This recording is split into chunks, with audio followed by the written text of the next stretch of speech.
nosotros sobre un tema muy importante para la economía nacional.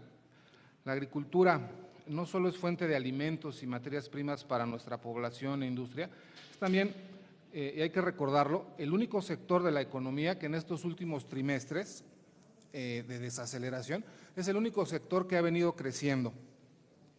También durante los últimos años ya es un sector que presenta un superávit comercial creciente e importante frente al resto. Tradicionalmente el sector ha sido una fuente importante de mano de obra para el resto de los sectores en la economía. Es en verdad un sector de suma importancia, aunque muchas veces no lo apreciamos de la forma en que lo requiere. Antes de iniciar, me gustaría leer una breve reseña curricular del doctor Mohan, quien es doctor en Economía por la Universidad de Harvard, tiene una maestría en Administración de Negocios por el Instituto de Administración de la India y es licenciado en Estadística por el Sydenham College de la Universidad de Bombay. Actualmente es profesor emérito de Economía en la Universidad de Massachusetts y ha sido profesor visitante en la Universidad de Roma, del Tata Institute of Social Sciences en Bombay y director del Instituto de Estudios del Sudeste Asiático de la Universidad Nacional de Singapur, entre muchos otros cargos que ha tenido. Forma parte del comité editorial de la revista Investigación Económica de la UNAM, del Journal of Agrarian Change de la Universidad de Londres y del Journal of Human Development de la Universidad de Nueva York, entre otros. En el instituto, una experta en los temas de economía agrícola que ha venido además trabajando y estudiando propuestas como la del establecimiento de precios de garantía es la maestra Patricia Patiño Fierro, nuestra directora general de publicaciones, quien también nos acompaña y que amablemente aceptó, dada su experiencia en el tema, dar unas palabras de bienvenida para nuestro invitado, el doctor Mohan. Muchas gracias, maestra Pati. Por favor.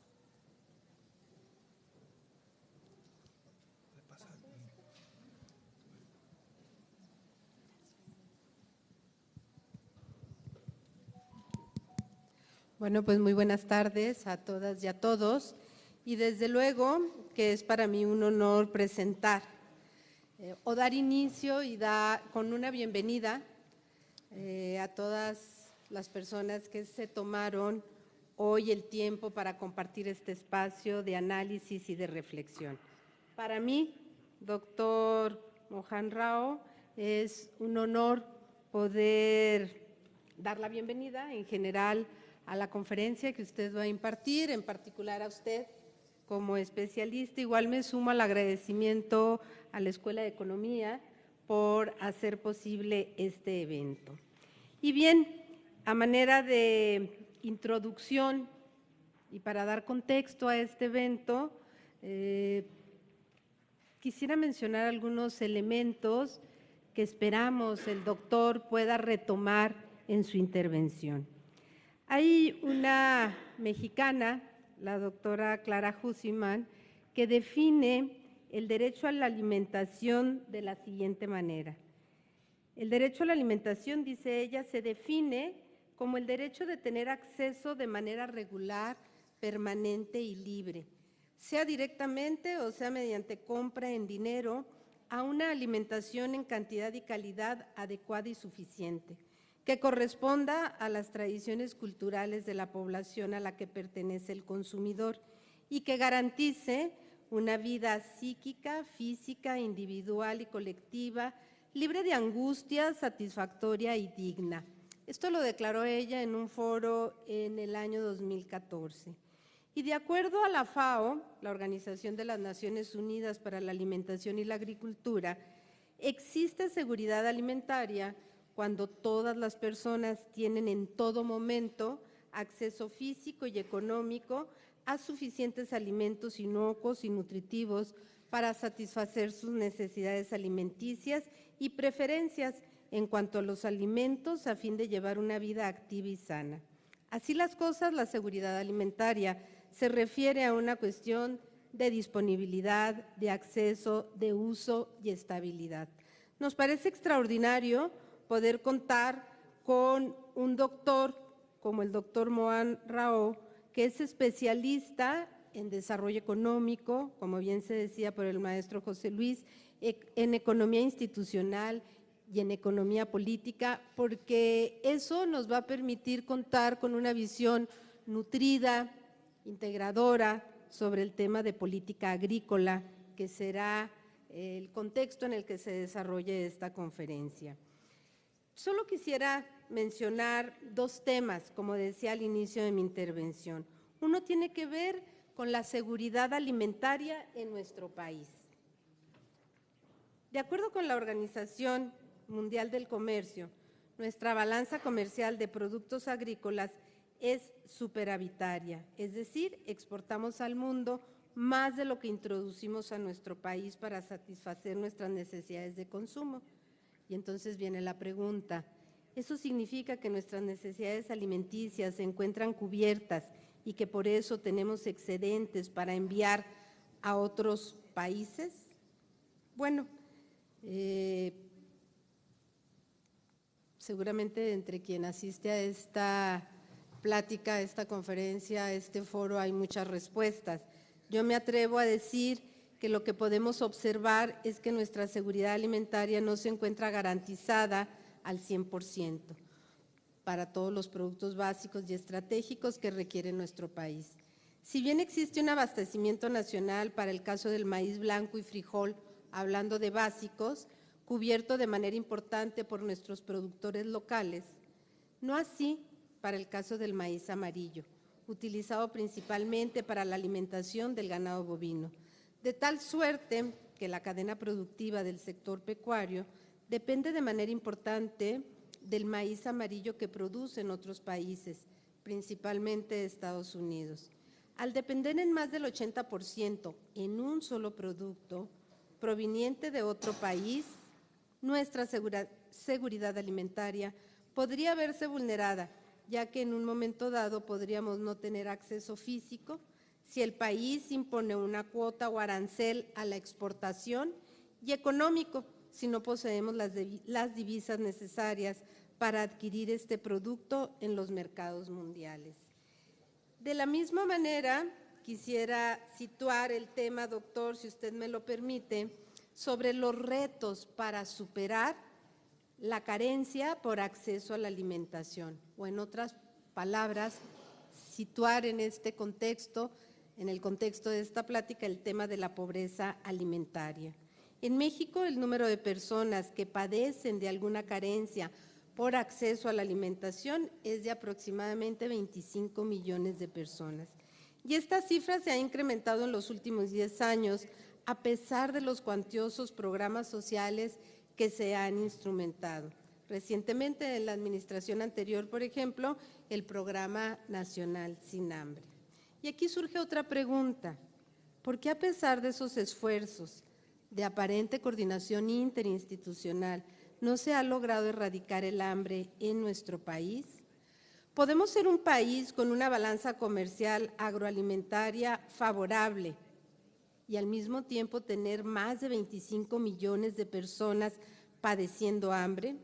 El tema aquí es ubicarnos en la actual administración, en la cual hay un conjunto de programas del bienestar, desde una Secretaría de Estado llamada Bienestar. Hay otros tantos en nuestra Secretaría de Agricultura, como los citados precios de garantía, y hay esfuerzos como la renovada transformación institucional de Diconsa y Linconsa a una nueva institución llamada Segalmex para abatir de raíz las causas del hambre en nuestro país. La pregunta es, ¿qué requieren? ¿Cuáles son los elementos claves que tendrán que considerar estos programas, además de la suficiencia presupuestaria y además del planteamiento o el enunciado de decir que se quiere erradicar el hambre en nuestro país? Termino mi participación comentando que a pesar de los múltiples esfuerzos emprendidos por el Estado mexicano durante el siglo XX y lo que va del siglo XXI, el campo en nuestro país desafortunadamente sigue siendo sinónimo de pobreza. En los últimos 100 años, ni el reparto agrario de los gobiernos posrevolucionarios, Ni el llamado milagro mexicano, ni el desarrollo estabilizador, tampoco el paradigma del libre comercio lograron mejorar sustantivamente las condiciones de vida de la mayoría de las familias rurales. Hoy en día, 6 de cada 10 mexicanas y mexicanos que viven en el campo son pobres. Las personas que habitan en las comunidades rurales son también las de mayores carencias sociales en términos de educación, alimentación, salud, seguridad social y acceso a servicios básicos en la vivienda. Por si fuera poco, como de alguna manera ya lo mencioné, México importa más de la mitad de los alimentos que consume. Se estima que nuestra dependencia alimentaria es del 80% en el caso del arroz, del 12% en el caso del frijol, del 37% en el maíz, del 62% en el trigo y del 30% en la leche de vaca. Esta condición, como bien lo dijimos, pone en entredicho la soberanía alimentaria de nuestra nación, al tiempo que nos coloca en una posición, pensamos, sumamente vulnerable en el concierto económico global. Quizás ahí está parte del meollo de este tema, que hoy día no podemos ubicarnos al margen de un concierto económico global, y esto torna complicado cumplir con el objetivo de erradicar el hambre objetivo previsto en la Agenda 2030 para el desarrollo sustentable. No me quiero extender más, quiero suplicar a nuestro ponente, al doctor Roa, que si pudiera, en lo que va a exponer, de alguna manera, ubicar estos elementos en donde él considere conveniente. Venimos aquí con un gran compromiso, con el compromiso que tenemos de servir a nuestra nación. El Instituto Belisario Domínguez es un instituto de investigación, de análisis legislativo, de estudios estratégicos, de análisis económicos y financieros, que tiene por decreto la obligación de brindar elementos a las y los senadores para que estos puedan tener el mejor contexto en la toma de decisiones, de tal manera que contar con alguien como usted es de una gran valía. Esperamos desde el Instituto Belisario Domínguez, en coordinación con la Escuela de Economía de la UNAM, poder ordenar las ideas que se viertan en este foro, darle formato, para poder presentar ante el conjunto de senadoras y senadores el tema que a bien tenga usted exponer esta tarde. Sin más, me permito cederle el uso de la voz, doctor Mohan Rao. Sea usted bienvenido. Thank you very much.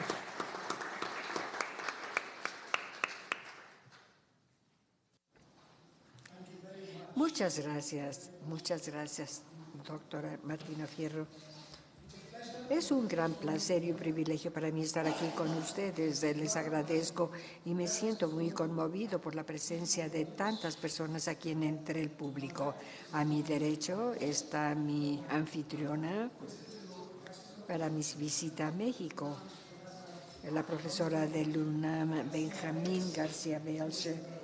Él me ha atendido con gran amabilidad y simpatía, me ha guiado.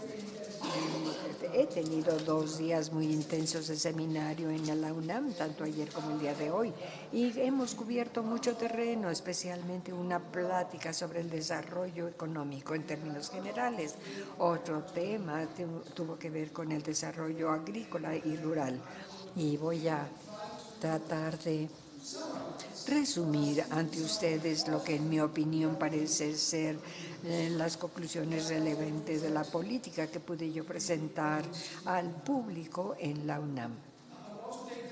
Quiero aprovechar la oportunidad para agradecer a las personas del Instituto Belisario Domínguez y del Senado de la República Mexicana que atentamente han sido los anfitriones de esta sesión. He tenido el privilegio de tener la comida con ellos y he encontrado un diálogo, un conjunto de gente joven, muy motivador, muy informado. Fue muy inspirador ese grupo y espero cumplir con las expectativas de la gente, que representa casi todo un reto para mí, especialmente para José Luis Miller, quien nos ha chaperoneado toda la tarde. Bien, entonces permítanme llegar a mi presentación y espero que tenga yo suficiente tiempo para discusión y para que me hagan preguntas los participantes en el auditorio o desde el podio. Siguiente, por favor. Bien, realmente la presentación de hoy va a resumir, como les dije a ustedes, las conclusiones relevantes de la política del Seminario 2, que se celebró el día de hoy, que trató de cuáles son las políticas de alimentos y agricultura, también del Seminario 1, en que habló en términos generales del desarrollo. Hay dos retos que el sistema alimentario del mundo enfrenta casi en su totalidad. El primero es lo que yo llamo el antiguo reto. El antiguo reto, pero no significa que ya terminó. Ese reto está muy vivo y me refiero a la seguridad alimentaria o inseguridad alimentaria. La doctora ya nos dijo que México tiene una carencia comercial en alimentos, pero básicamente, de acuerdo con los números que nos dieron, nos dice que el 20-22% de la población mexicana no tiene seguridad alimentaria. El porcentaje es bastante alto para un país de ingresos medio, con el ingreso per cápita que tiene México, y esto me indica que hay un sustancial problema para conseguir maneras de vida y empleo para la población en general, pero también habla del problema de desigualdad muy profunda que se encuentra en la población mexicana, y este problema tiene que ser solucionado. Habiendo dicho lo anterior, quisiera yo referirlos al viejo problema. Este es el hecho de que el planeta continúa teniendo que proporcionar suficientes alimentos de suficiente calidad para satisfacer los requerimientos nutritivos.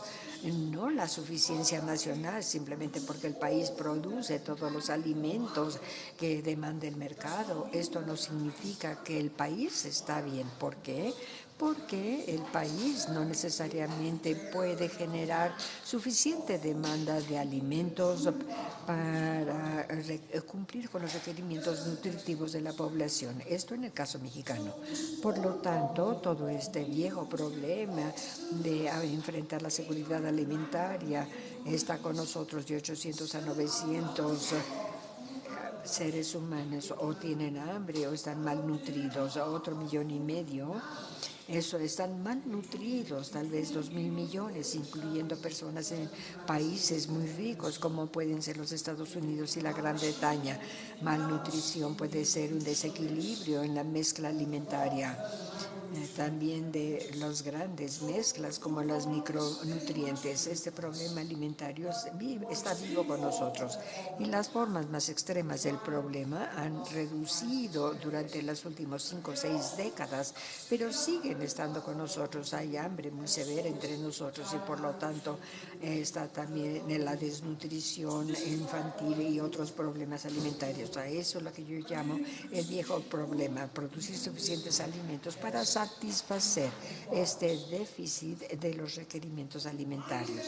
¿Y por qué hay un déficit en estos requerimientos? Bueno, básicamente porque las personas que necesitan los alimentos para cumplir con estos requerimientos no tienen dinero, o sea, el poder para tener acceso a los alimentos que se pueden adquirir en el mercado.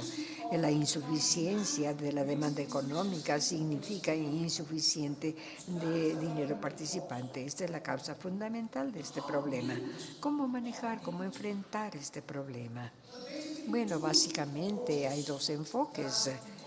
que los economistas y otros especialistas y expertos han asumido a lo largo de los años. Un enfoque es el enfoque de mercado. El enfoque de mercado nos indica lo siguiente: el mercado sabe cómo mejor balancear la oferta y la demanda de alimentos.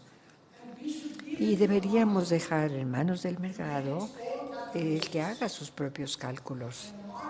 El mercado se va a asegurar de que los alimentos le lleguen a las personas que demandan alimentos.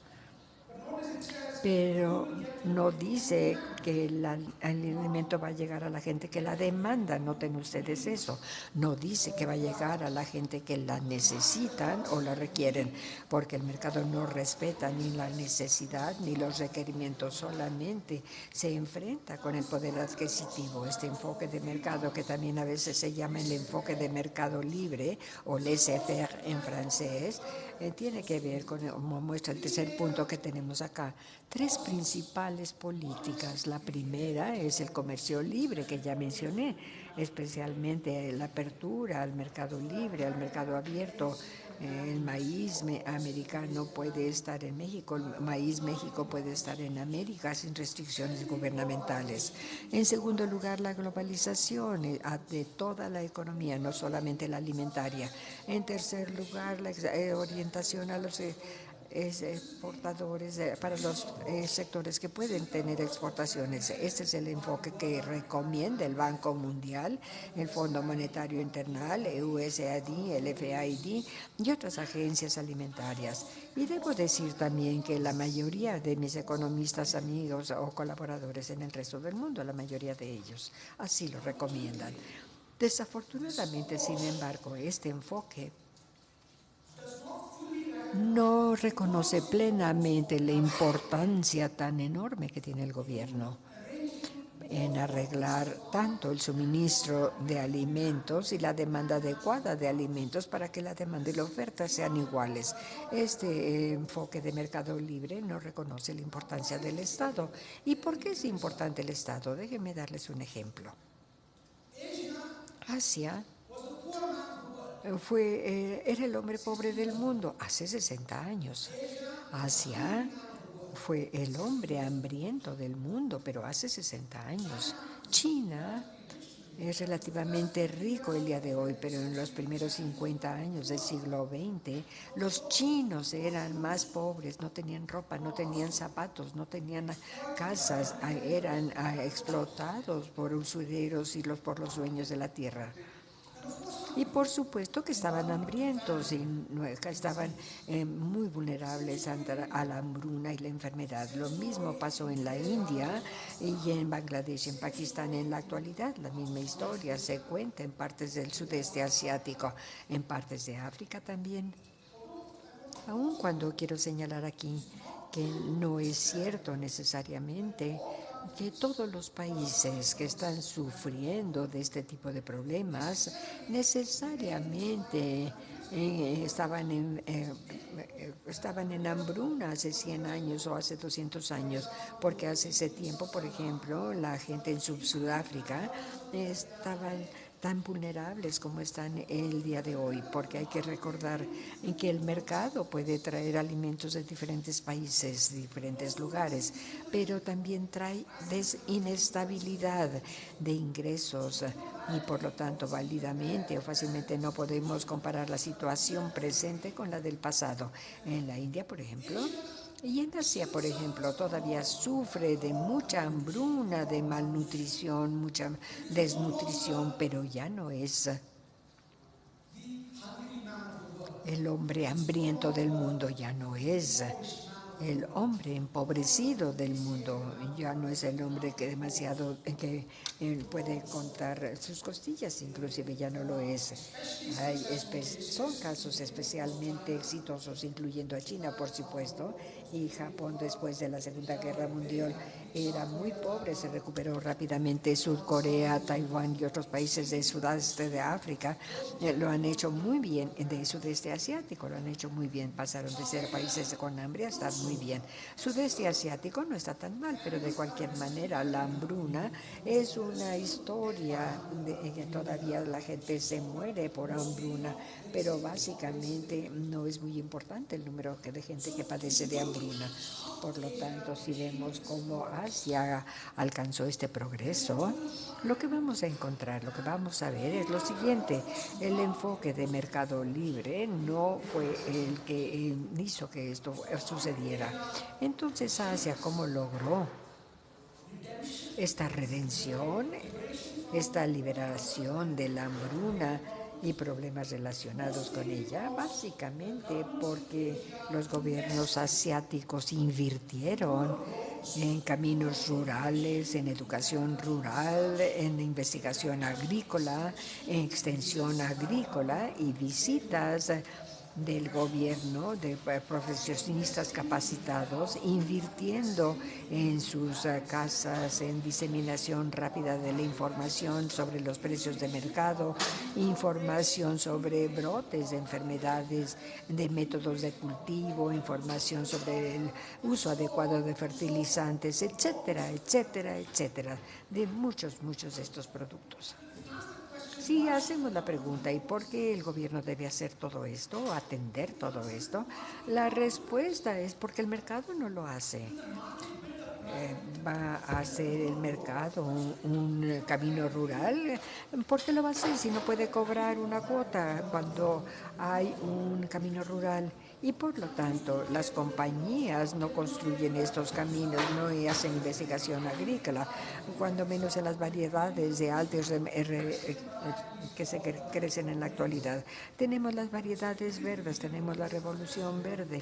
Esto se ha incrementado en la cantidad de maíz rápidamente en México. Esta investigación no la lleva a cabo la población porque no hay utilidad para ellos. Las corporaciones básicamente son guiadas por los motivos económicos, pero muchas de las cosas que necesitan los agricultores, mencioné caminos, educación, investigación extensiva, esto no lo da el mercado, lo tiene que dar este otro sector. Esta es una lección. El piso este es muy importante y es parte del éxito de Asia, la participación del gobierno.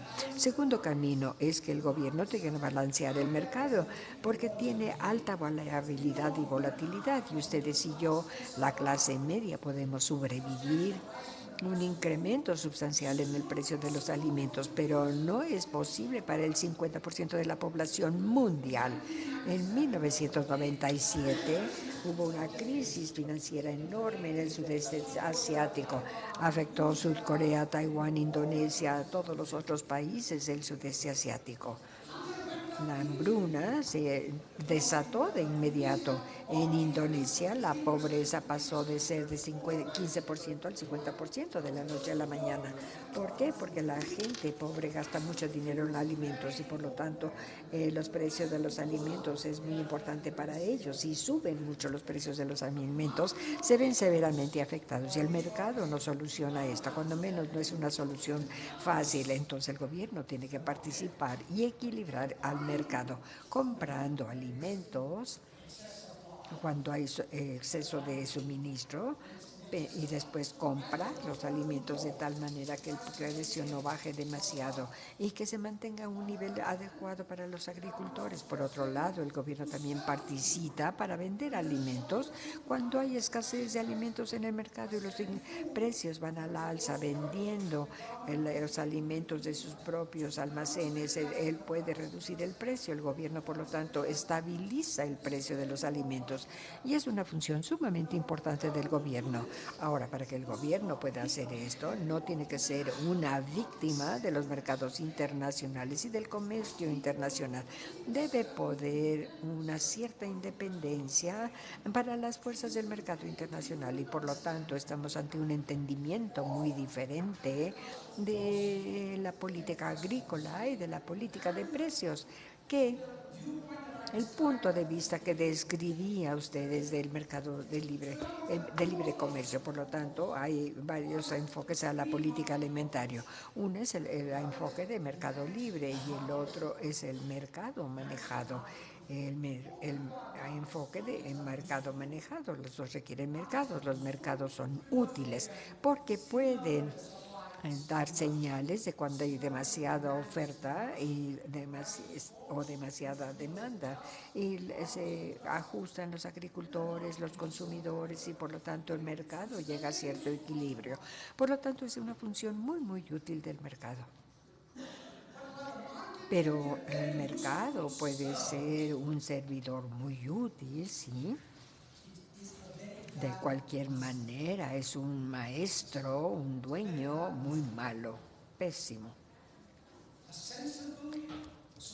Una sociedad sensible, un gobierno sabio, jamás permitirá que el mercado sea el que domine. ¿Quién debe ser el dominante? Pues nosotros. Nosotros deberíamos de ser los maestros. Y cuando el mercado está destruyendo nuestras vidas, llevándonos a la hambruna y haciendo a algunas personas muy ricas, a otras muy pobres, se les dice al mercado: mira, tú te quedas ahí, yo me voy a encargar de ti, porque yo soy el maestro aquí, y es así como yo quiero que se lleve a cabo mi sociedad. El mercado es bueno como servidor, pero no es bueno como maestro. El enfoque de mercado libre no reconoce esta diferencia entre servidor y maestro. El enfoque de mercado libre básicamente acepta al mercado como si fuera el maestro, como el dueño. Lo acepta, es un punto de vista derrotado o débil de lo que debería de ser el enfoque adecuado. Siguiente diapositiva, por favor. Entonces, lo que acabo de mencionar es un punto de política muy importante, así como el manejo de los precios y del abasto. El segundo punto que quiero señalar es el siguiente. ¿Cuál es la situación de inseguridad alimentaria global? ¿Cuál es el problema global alimentario? Les sorprenderá saber, a lo mejor les sorprende saber que cuando se incrementa la demanda alimentaria global, el mercado global responde muy bien porque proporciona los alimentos. ¿Por qué? Porque hay corporaciones, grandes agricultores, ranchos grandes en países pobres, ricos, en América, en África, en Asia. Todos están buscando los precios y están respondiendo al mercado. Y luego hay una demanda y cuando hay una demanda hay una oferta y ellos la proporcionan. Por lo tanto, en la fiscalización de esto en Roma y en la OECD, terminó un programa de investigación muy completo hace varios años, y vieron la historia de los últimos años, y esta es la conclusión a la que llegaron. Y déjenme repetir cuál es la conclusión: que cuando la demanda de alimentos incrementa en el mundo, también se incrementa el abasto o la oferta. Suena como si fuera un cuento feliz, ¿verdad? Pero no es totalmente feliz, sino que tenemos ahí la misma historia que tenemos en México. Hablamos de la oferta, no hablamos de la necesidad ni de los requisitos. El incremento en la oferta no significa que se están cumpliendo, satisfaciendo la demanda. Este es el viejo problema que ha tenido la humanidad, y ese problema es algo que tenemos que solucionar tomando el enfoque nuevo que acabo de definir y de describir, tomando las lecciones que nos ha dado Asia. Y no es que solamente los países asiáticos tengan las respuestas adecuadas, podemos tomar lecciones de todo el mundo, pero conozco las lecciones de Asia y por eso las menciono más. Es lo que yo he sugerido, pero no he seguido el paradigma del mercado libre que tiene mucha gente que ha recomendado. El siguiente punto lo tenemos en la parte inferior de la pantalla. O sea, si uno quiere incrementar el poder de compra de gente pobre, de gente hambrienta, ¿qué tenemos que hacer? Hay muchas cosas que podemos hacer. Podemos darles alimentos o dinero directamente, y estas son políticas que pudieran ser posibles en algunos países y adecuados en algunos países. Está bien esto, pero una solución más general es incrementar la independencia económica de los hambrientos, de los destituidos y de los hambrientos del mundo. ¿Cómo lo hacemos? Pues dando empleo, dando trabajo. Eso quiere decir que tenemos que tener una economía sana. La economía en total tiene que crecer a un ritmo sano, dando fuentes de trabajo, dando poder de compra a la gente que lo necesita. Bien, resulta que en países más pobres, y México no es uno de ellos. Hay mucha gente pobre en México, sí, pero México no es un país pobre y ustedes lo saben. En un país de ingresos medio con una paridad de $20,000. Esto es la paridad de lo que hace el poder de compra. Bien, para fines comparativos, la India tiene un ingreso y un poder de bronca de 10,000, no 20,000 como México, 7,000 como es la India, 5,000 que es Bangladesh, es un gran país para Bangladesh, México, Bangladesh, la India, ¿sí? Pero luego tenemos a Nepal que tienen $2,500, por lo tanto la diferencia es enorme. En Estados Unidos son $55,000, en Noruega $85,000. Esta es la desigualdad que hay en el mundo en términos de ingreso. México no es un país pobre, pero sí hay mucha gente pobre y mucha hambre y mucha inseguridad en México. Y por lo tanto, en todos estos casos, cuando hay un problema alimentario, una inseguridad alimentaria, es necesario incrementar la demanda, incrementando el poder de compra en las manos de gente que necesita comprar los alimentos. En muchos países la agricultura es una gran fuente de empleo. Cuando se promueve la agricultura, no solamente incrementamos la oferta de alimentos, pero también incrementamos el dinero que tiene la gente en la agricultura, de tal manera que la demanda alimentaria también se incrementa, ¿de acuerdo? Una política pro-agricultura es buena para la demanda y también bueno para la oferta. Solamente fuera bueno para la demanda, se incrementarían los precios y eso no es bueno, porque perjudicaría a los pobres. Si solamente se incrementa la oferta, no es buena, porque entonces va a perjudicar a los agricultores. Pero si tanto la oferta como la demanda suben simultáneamente, vamos a tener una demanda alta, menor, no baja, equilibrio que estamos buscando. Esa es la magia que estamos buscando, esa es la fórmula del éxito. Eso es lo que los países asiáticos cuidadosa y diligentemente han manejado y han hecho durante los últimos 40 o 50 años. Pasamos a la siguiente diapositiva, por favor. Pero por supuesto que vivimos en el mundo que no solamente es de los países pobres y países de ingreso medio, pero también de grandes países ricos. Tenemos el sistema alimentario, y básicamente estamos hablando de Estados Unidos y de Europa. En menor intensidad tenemos a Canadá, Nueva Zelanda, Australia y por supuesto Argentina y algunos otros países, ¿de acuerdo? Bien.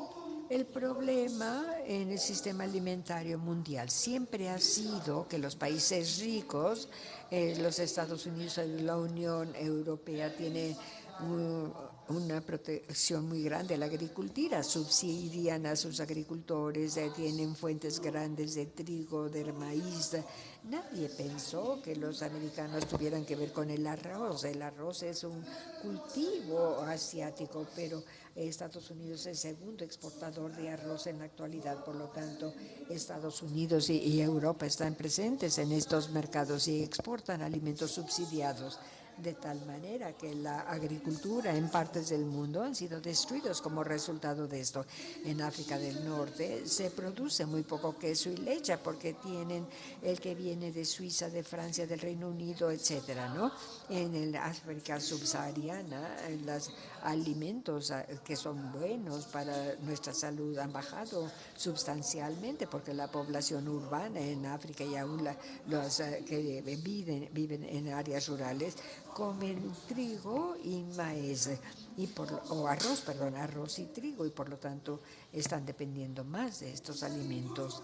Esto ha sido bueno para los agricultores en Francia, en los Estados Unidos, en Australia, etcétera, etcétera, pero no necesariamente ha sido bueno para los agricultores y la gente pobre en el resto del mundo. Lo que quiero decirles es lo siguiente: sí tenemos un mundo de comercio mundial, tenemos la Organización Mundial de Comercio, que es la que media las controversias entre sus miembros y llegan a una tasa de exportación, quién puede exportar, quién puede importar, y esto ya ha sido acordado entre los países miembros de la OMC.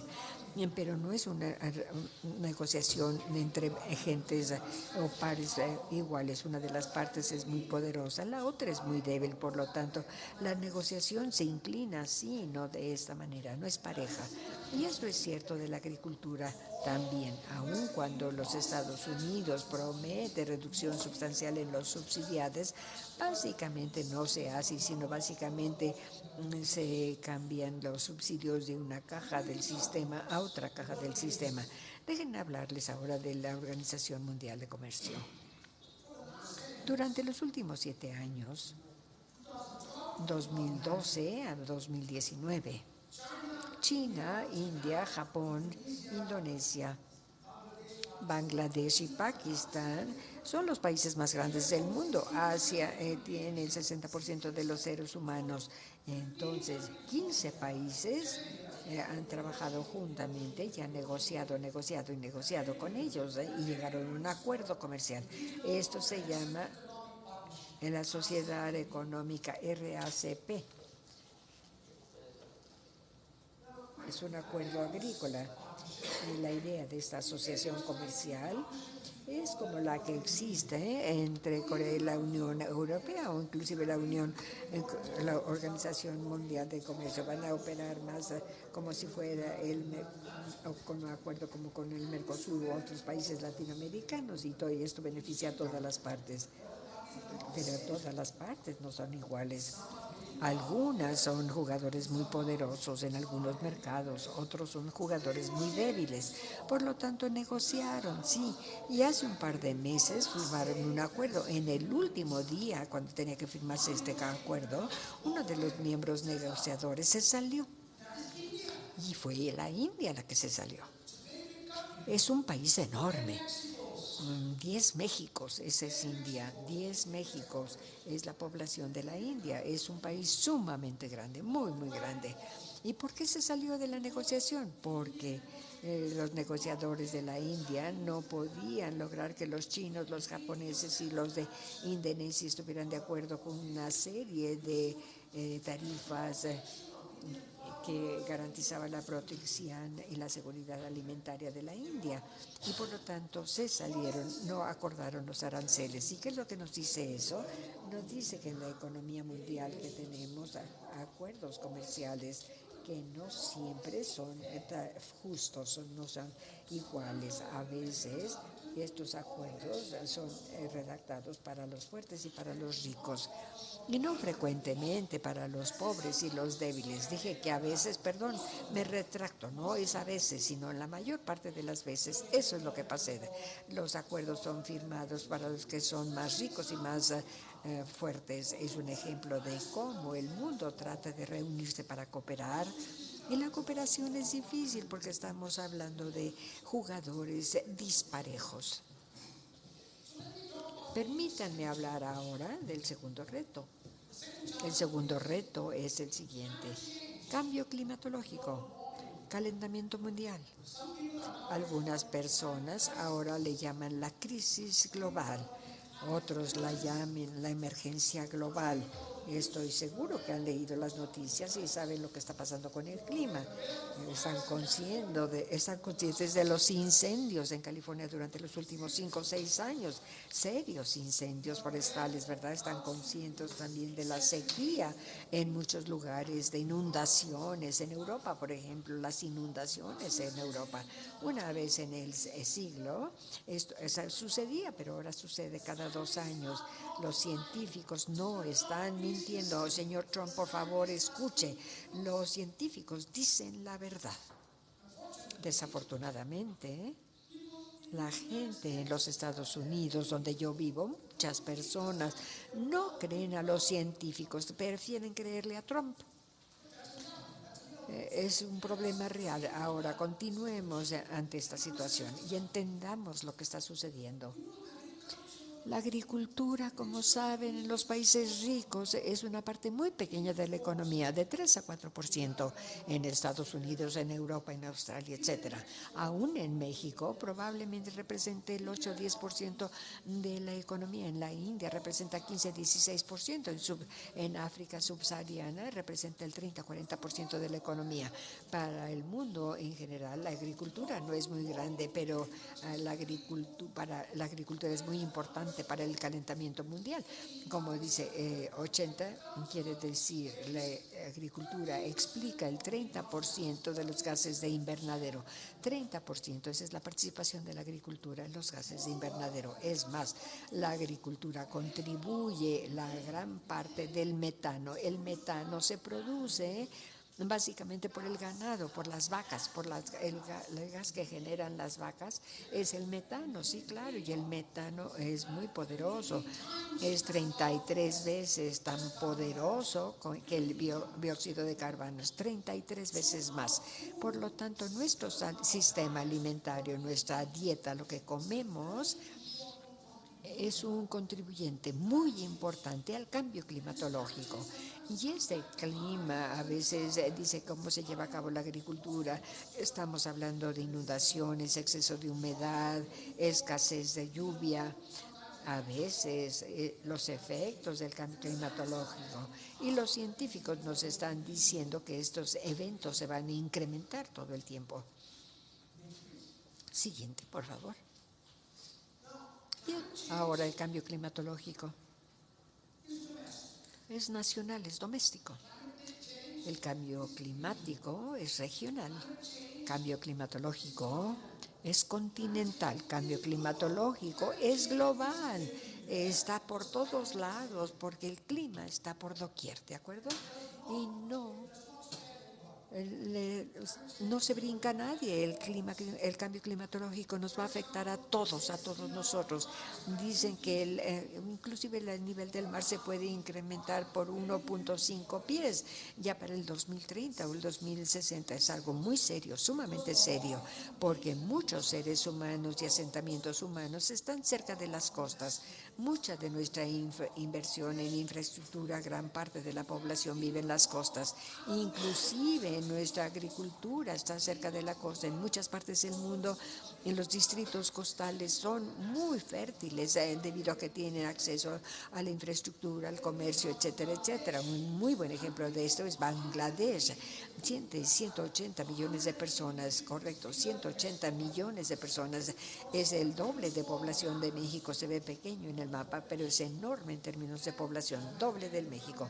Pero como me dice la franquicia, mi amigo me dice, este es un terreno muy plano y el mar fácilmente entra en la tierra, y si el mar se incrementa en 2 pies, se terminó el 30% de la tierra, se acabó. Agua salina, nada crece con la sal, y el 20% de esta situación en Bangladesh es un costo enorme. Me da mucha pena, pero también va a ser un costo para el resto del mundo. ¿Saben por qué?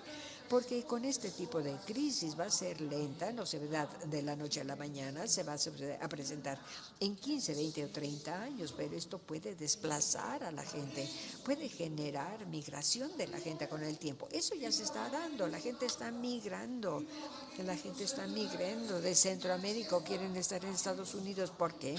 Básicamente por el crimen, los delitos, y básicamente porque no hay trabajo disponible. La economía está en muy malas condiciones, la crisis económica, la gente sale inclusive de sus casas para cruzar el Mediterráneo, el Atlántico, y aún el muro de Trump, y no va a estar ahí Trump para detener a esta gente. Va a haber un problema migratorio, sí, definitivamente, ya lo tenemos. no se debe a la crisis climatológica lo que tenemos el día de hoy, pero dentro de 20, 30 años esto puede ser un problema muy serio. Lo que estoy tratando de decirles es lo siguiente: el problema de inseguridad alimentaria y de cambio climatológico nos puede afectar a todo el mundo como si fuéramos una familia. Si te le afecta a tu hermano, te va a afectar a ti. Y eso pide una mayor políticas de cooperación, tanto en términos agrícolas, que es uno de los más serios problemas, y también en términos de vivienda de la gente. En esta relación quiero yo señalar un punto más bien técnico, pero de cualquier manera es muy importante, pero no es difícil de entender, es importante, pero no difícil de entender. Permítanme hablar de ello un minuto, por favor. En el mercado, los agricultores cultivan lo que mejor saben cultivar. Le responden a las oportunidades de mercado, a las oportunidades globales. Y el resultado es el tipo de especialización. Hay especialización entre Chiapas y el Distrito Federal, ¿verdad?, en términos de especialización. De igual manera, hay especialización entre California y Nueva York. También hay especialización entre el Reino Unido y Bangladesh, ¿verdad? A lo largo de todo el mundo hay altos niveles de especialización, generalmente producidos por el mercado, y esta especialización queda regida por la producción. Si ustedes son buenos en producción de maíz, produzcan raíz. Si yo soy bueno en el arroz, yo te doy arroz, tú me das maíz, y a esto lo llamamos ventaja comparativa en el mercado internacional. No hay nada de malo en ella, todo esto está bien, siempre y cuando uno pueda manejar el mercado. La recomendación del primer punto sigue siendo vigente. Una vez que ya tenemos el cambio climatológico, cuando tenemos los costos del clima, ya no nos queda muy claro si vamos a continuar produciendo maíz y yo voy a seguir produciendo arroz. Por ejemplo, en la India tenemos un estado muy agrícola, Punjab, en el norte. Punjab es un gran productor de suficiente arroz, de mucho arroz. Y si en la India producen mucho arroz, van a producir millones de toneladas de arroz. Y el arroz requiere mucha agua, es el cereal que requiere más agua de los que existen en el mundo. Cuando Punjab produce mucho arroz, ya consumió mucha agua.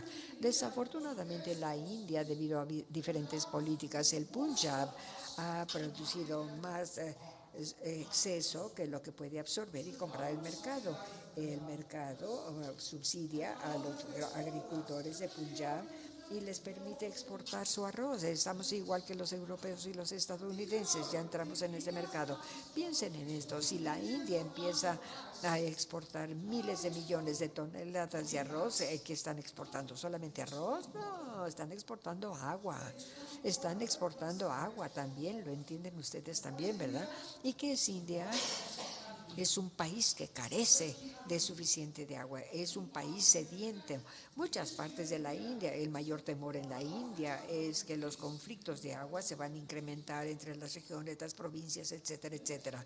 Sí, entonces en esta situación, para exportar toneladas y millones de toneladas de arroz, puede ser bueno en términos económicos, pero no necesariamente en términos ambientales o ecológicos, o en términos del calentamiento global. Tenemos que factorear al costo al ambiente cuando decidimos quién es bueno en producir qué.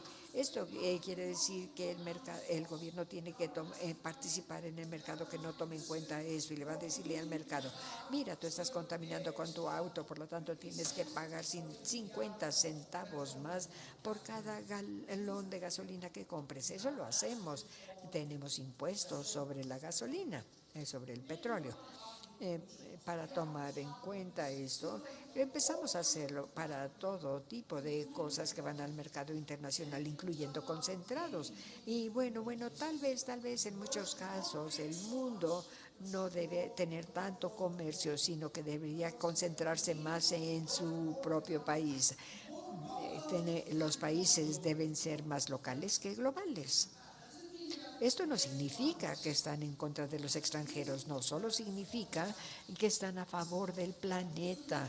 Ustedes entienden ahora, ¿no? Nuestras políticas tienen que cambiar en respuesta no solamente a problemas viejos, pero también en respuesta al nuevo problema. Y por lo tanto, sí, aquí tenemos el caso de la India. Ese es el problema que acabo de mencionarles a ustedes. ¿Cómo hacemos que la agricultura sea sustentable entonces? La agricultura puede hacerse sustentable tanto desde el lado de la oferta, o producción agrícola, pero también del lado de la demanda. Del lado de la demanda,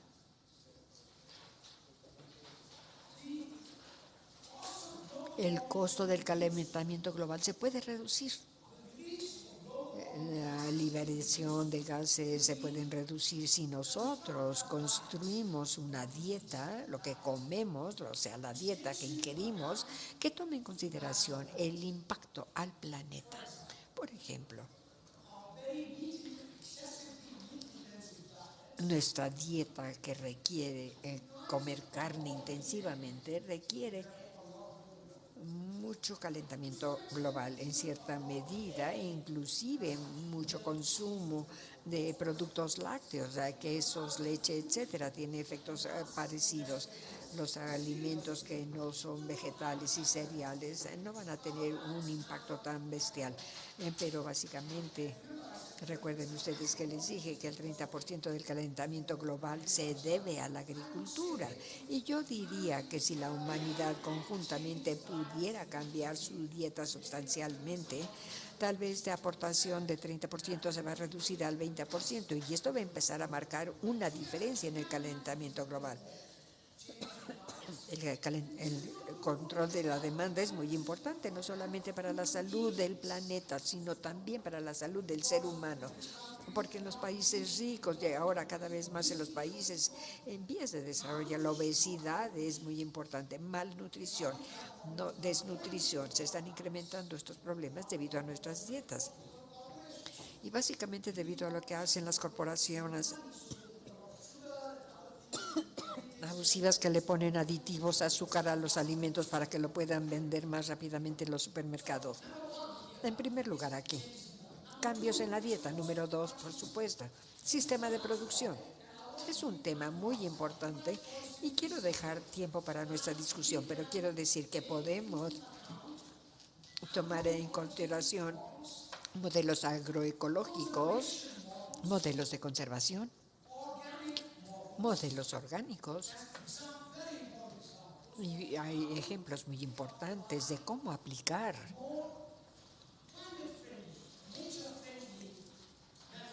métodos de agricultura que sean amistosos a la agricultura y a la amistad para atacar el problema viejo y el problema nuevo. No es fácil, ¿no? Los problemas tecnológicos y técnicos tienen que ser solucionados, algunos insumos hay que subsidiar, pero esto lo hemos hecho siempre, los gobiernos lo han hecho siempre, lo podemos hacer, pero necesitamos tener la determinación, el deseo de hacerlo, y con esto vamos a tener estabilidad también del lado de la producción.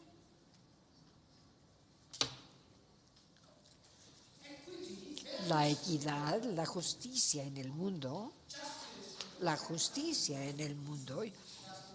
yo creo que justicia es una palabra que se traduce muy fácilmente. La justicia del mundo requiere justicia en el país, justicia en las ciudades, en la región, pero también justicia en el mundo. La justicia es indivisible. La libertad humana, así como la justicia, es indivisible. Martin Luther King, el gran líder de Estados Unidos, dice la libertad, el que no haya libertad en cualquier lugar es una amenaza a la libertad del mundo entero. La injusticia en cualquier lugar del mundo también es una amenaza a la justicia en cualquier parte del mundo. No podemos dividir la justicia, es algo con una unidad, digamos. La justicia requiere, como le dije, la justicia a todos los niveles, pero quiero mencionar especialmente la justicia norte-sur. No estamos hablando del norte como ricos, como ver su fuente de las industrias aquí, obviamente, tiene que ver con el calentamiento global.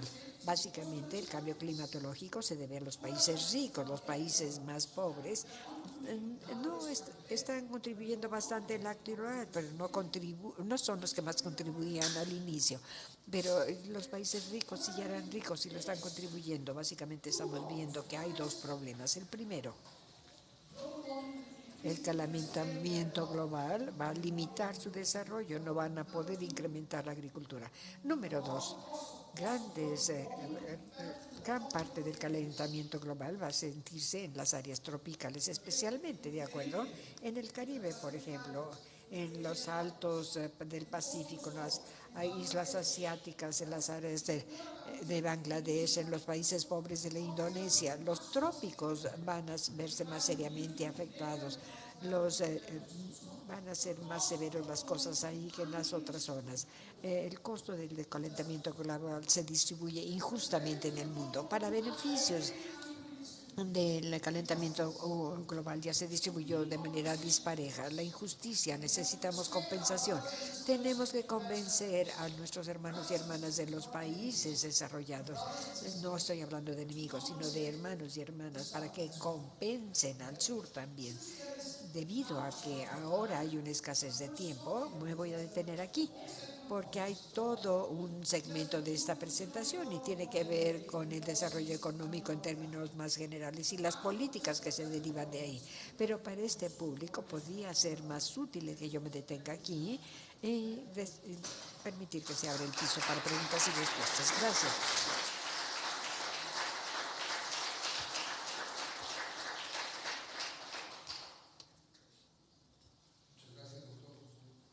Thank you very much for your presentation. We have some time for... ¿Quién quiere realizar? A ver, tenemos aquí. Adelante, por favor.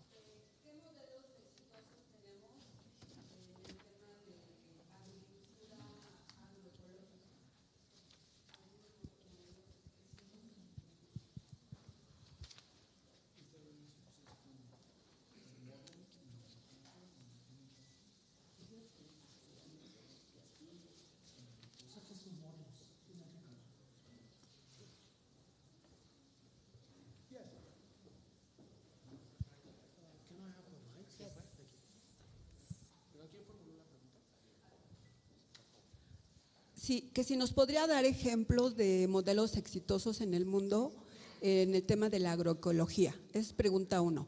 Pregunta número 2.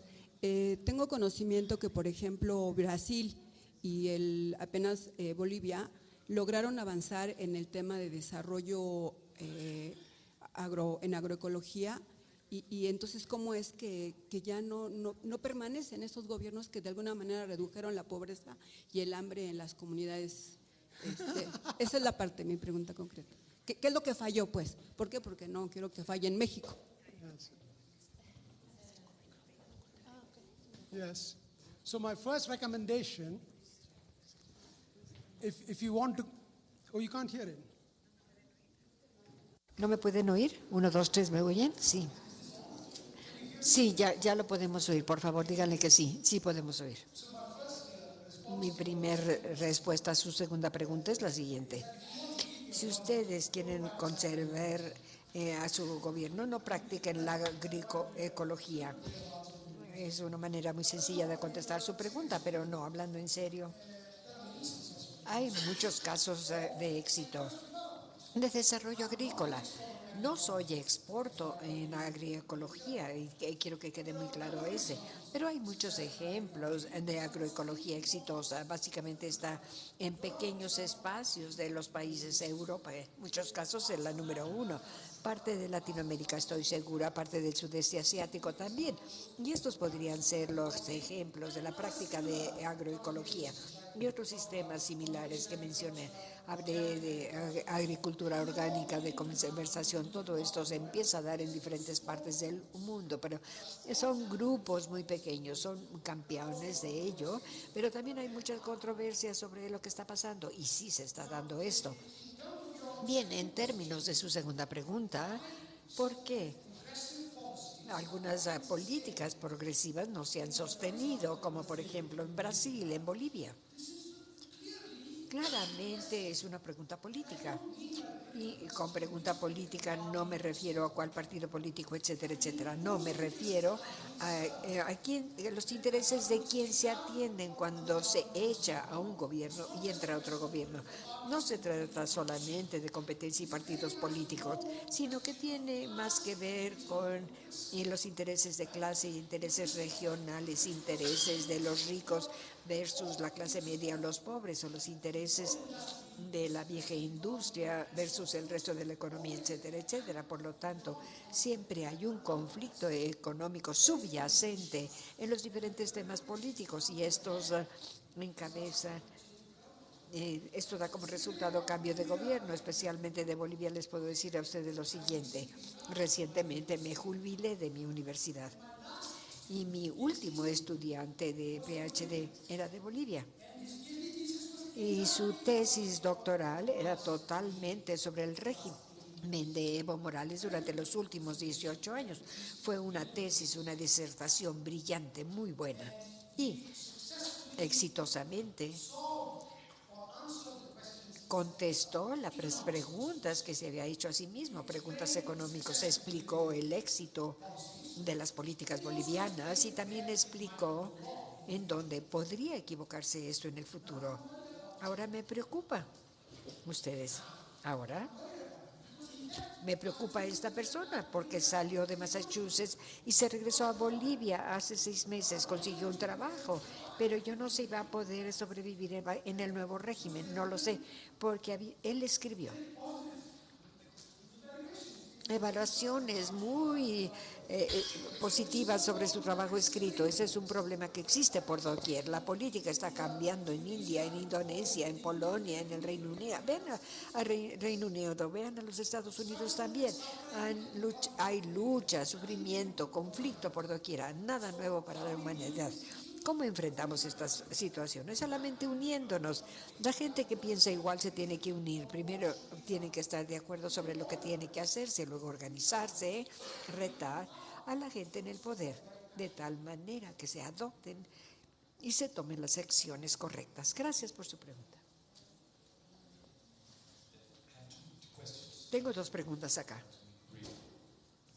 La primera, ¿cuál es su opinión en términos de los biocampos potenciales, estos que no compiten con la agricultura ni con la alimentación animal o humana, el jojoba que se puede producir en tierra muy árida y no requiere un uso muy claro para la agricultura, especialmente con el potencial impacto multidimensional positiva de biocampos en diferentes externalidades positivas. La primera, por supuesto, que es una externalidad económica positiva. Como dijo, nosotros proporcionamos fuentes de empleo al sector rural, como por ejemplo con la producción de biocampos, o damos esta posibilidad a los pobres para tener independencia económica, como mencionó usted.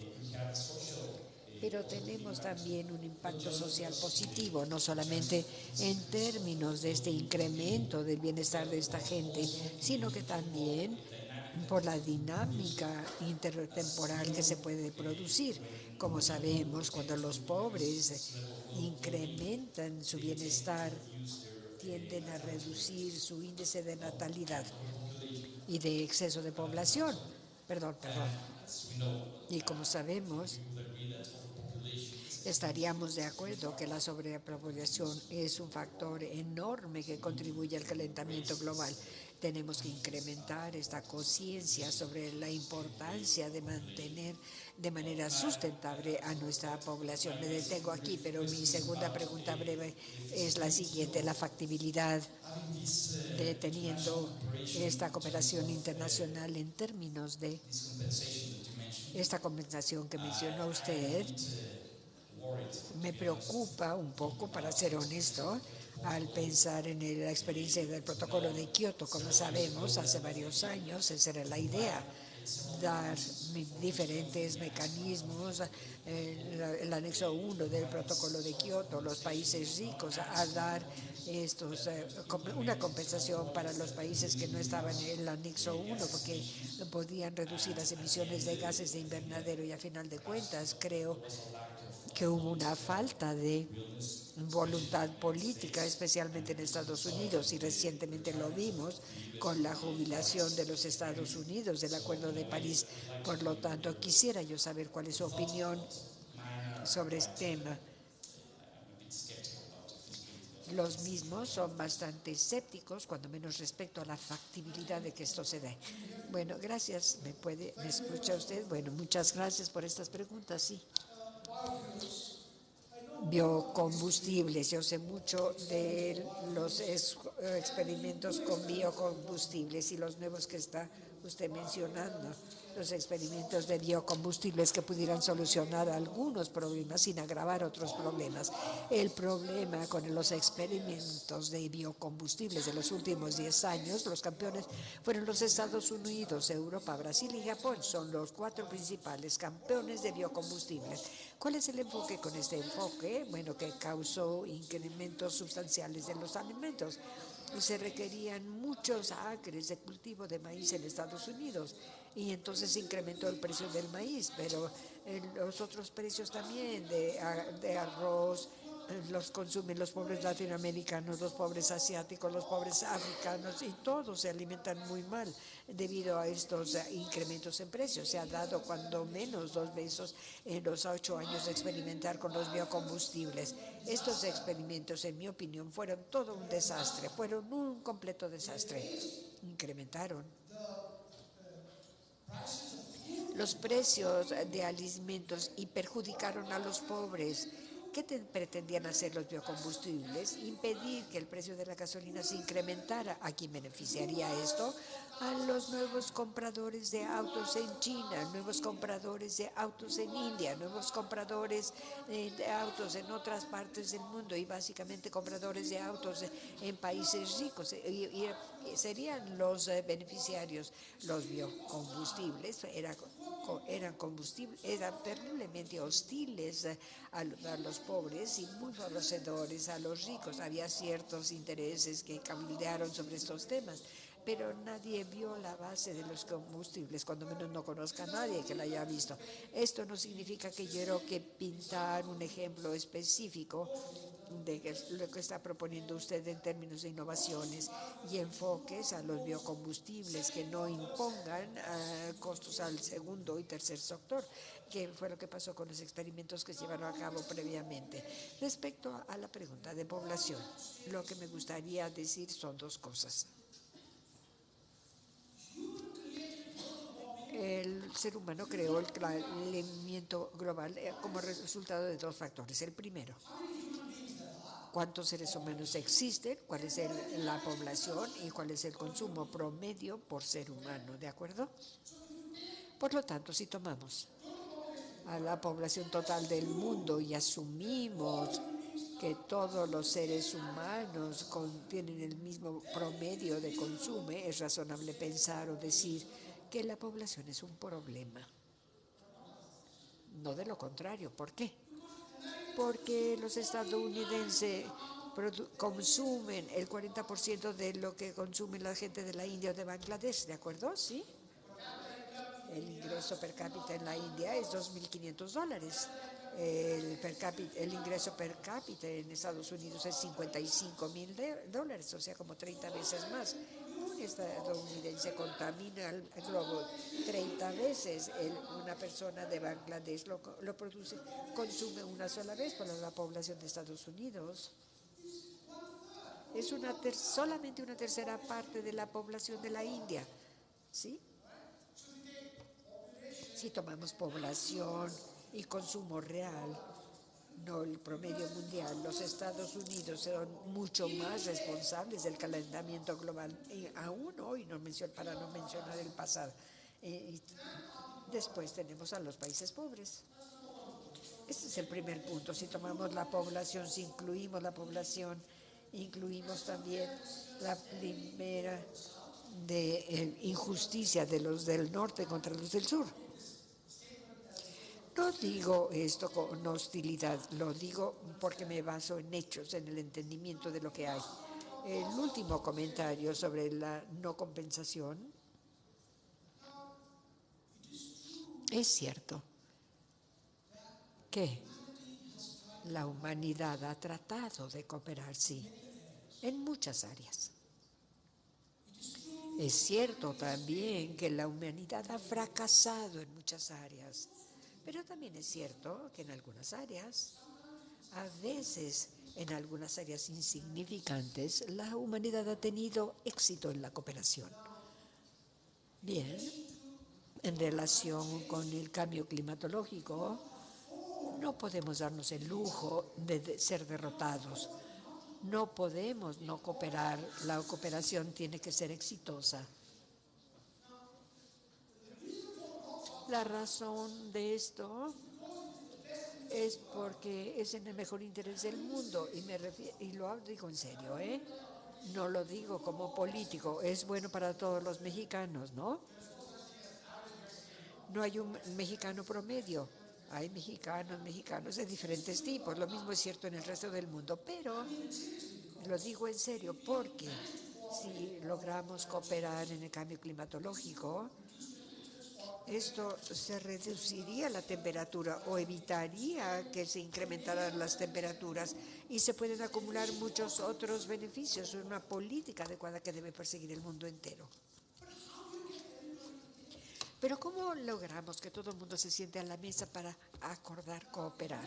Bien, los Estados Unidos, al dejar París, al abandonar París, yo creo que esta es una anomalía. Sucedió porque el hombre equivocado estaba en la Casa Blanca. Pasó también porque el ocupante anterior de la Casa Blanca sí estuvo de acuerdo con la negociación y a su sucesor no le gustó esto.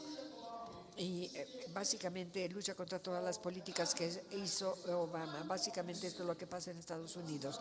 Estoy optimista que cuando cambie el gobierno van a haber un mejor sentido común y van a estar de acuerdo con evitar el cambio climatológico. Bien, la razón por la cual hay estas transferencias es porque vemos muchas partes del mundo que con éxito pueden derrotar el cambio climatológico con amelioración, mejoras y que agreguen recursos. Muchos países pobres no tienen las tecnologías, como por ejemplo en energía, ni los recursos, por ejemplo, en construcción de infraestructura, para hacer los ajustes necesarios al cambio climatológico. Si no se hacen estas transferencias, estos cambios, para que esto sea posible, me temo que tarde o temprano este problema va a regresar directamente a Nueva York, a Los Ángeles, a Londres también, a Berlín.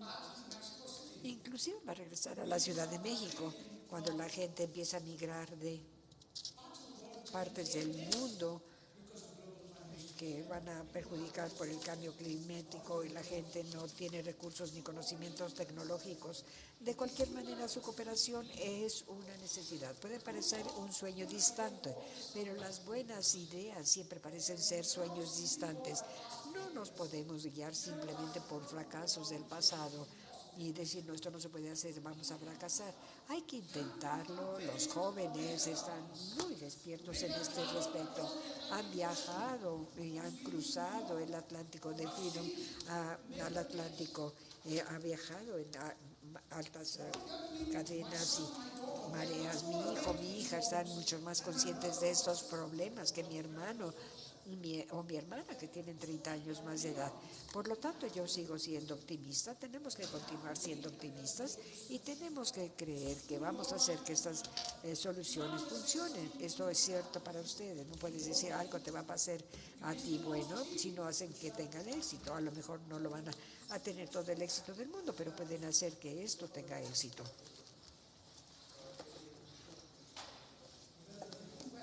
Aquí tengo una pregunta por escrito, voy a tratar de leerla. ¿Cuál es el papel de agricultura familiar para enfrentar la hambruna del mundo? Bien, En 2 o 3 palabras, es muy importante la agricultura familiar, es sumamente importante. La agricultura de los agricultoras a la agricultura casera o familiar sigue siendo la médula de la agricultura en África, Sudáfrica, 1.000 millones de gentes del sudeste de Asia, 1.800 millones de gentes con India, Pakistán, Bangladesh, Sri Lanka y demás. 1.800 más 2.8 mil millones. Además tomamos unos cuantos millones de Latinoamérica y el sudeste asiático. Y antes de poco vamos a estar hablando de la mitad de la población mundial. 48-49% de la población mundial sigue siendo rural. No he mencionado la palabra rural una vez, aun cuando el tema es rural y agricultura, pero es sencillo. Hoy estoy hablando más explícitamente del aspecto rural de la agricultura. La mitad de la población del mundo sigue siendo rural, el 48% de la población mundial. Mucha de esta población, 2/3 partes, son agricultura familiar, que trabajan, pero tal vez no tiempo completo, pero 3/4 partes de su tiempo, medio tiempo, sí, son en la espina cultural de la seguridad alimentaria. Si estas familias mueren de hambre, muchos millones de gentes van a morir de hambre. Si comen bien, muchos millones de gente van a tener esta seguridad alimentaria. Por lo tanto, ¿es importante la agricultura familiar para evitar la hambruna? Sí, pero no es cierto que está condenada esta hambruna, que es posible que falle esta agricultura familiar, que va a desaparecer. Esto no es cierto. La agricultura cooperativa en los Estados Unidos es extremadamente intensiva en recursos y utiliza mucho fertilizante y pesticidas. En el caso de ganadería en los Estados Unidos, está perjudicando a la humanidad del lado del consumo y de la producción en el mercado. Por lo tanto, la agricultura puede ser corporativa, puede parecer ser más fuerte que la familiar, pero si vemos las externalidades de ambos sistemas, la agricultura familiar no es una mala idea, sigue siendo una buena idea, pero también es una muy buena idea para fuente de trabajo y para seguridad alimentaria. La agricultura familiar continúa siendo una parte extremadamente importante en la solución, excepto en casos marginales en donde se ha quedado sin vapor. Esta agricultura ya no ha sido fiable, pero continúa teniendo animales que se van a pastar en sus tierras y hay problemas locales que se están solucionando ahí.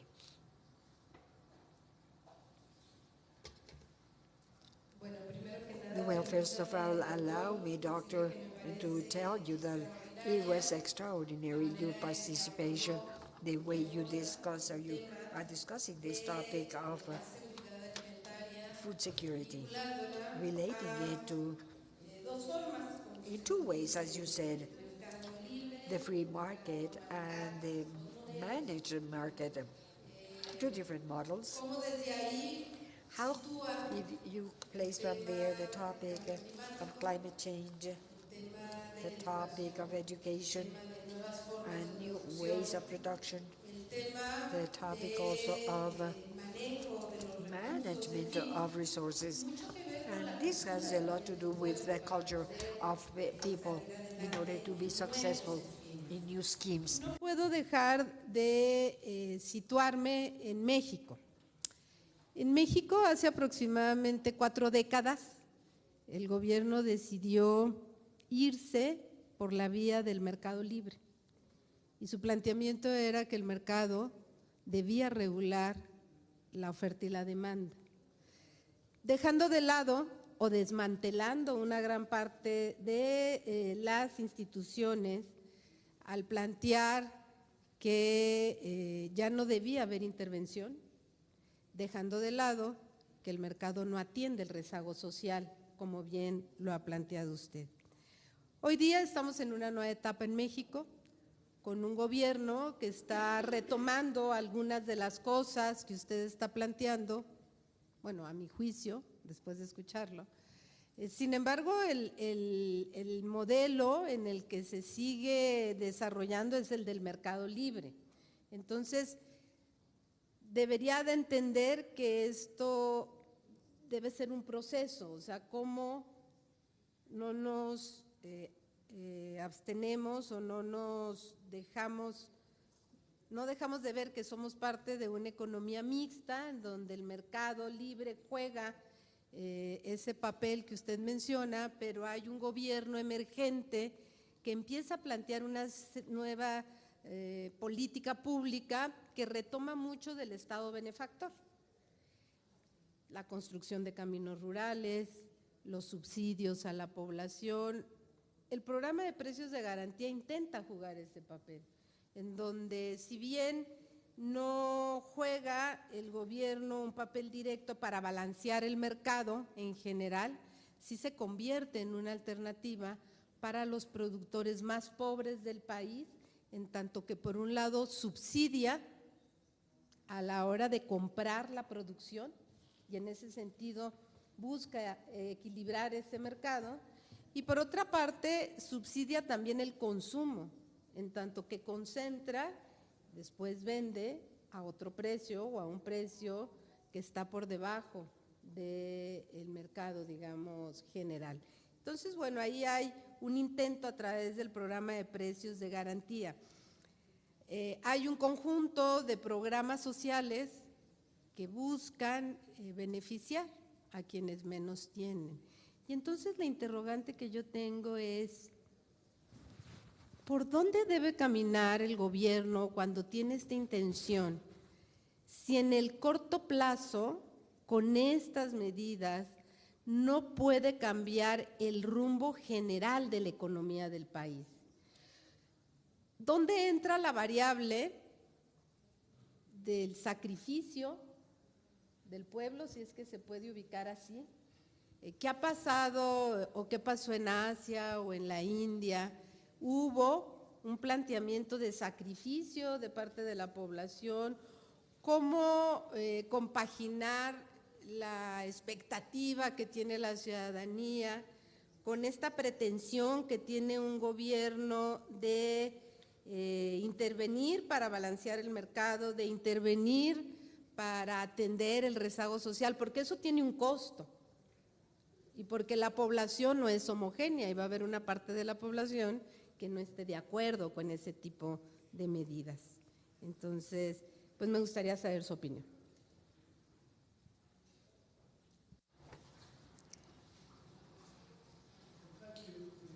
Gracias por sus comentarios y preguntas. Me va a disculpar, pero no estoy totalmente seguro de su pregunta, porque se tardó un poco de que yo escuchara su participación en inglés. Creo que básicamente lo que está diciendo es lo siguiente. Sí tenemos una economía de mercado libre, incluyendo el sistema alimentario. Tenemos una economía mixta. Juega un papel importante, pero el mercado también juega un papel muy importante. Y tenemos que trabajar con los mercados para solucionar el problema del rezago social. Creo que es básicamente lo que me está diciendo usted. Su pregunta es la siguiente. ¿Es posible en este momento? Corríjame si me equivoco en lo que entendí. Si un sacrificio a corto plazo que involucre a la gente misma, uno puede tener una mejor posición a largo plazo. ¿Entendí bien su pregunta? Bueno, entonces,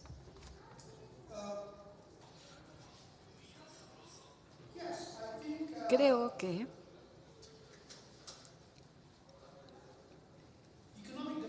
el desarrollo económico no es nada si no hay inversión hoy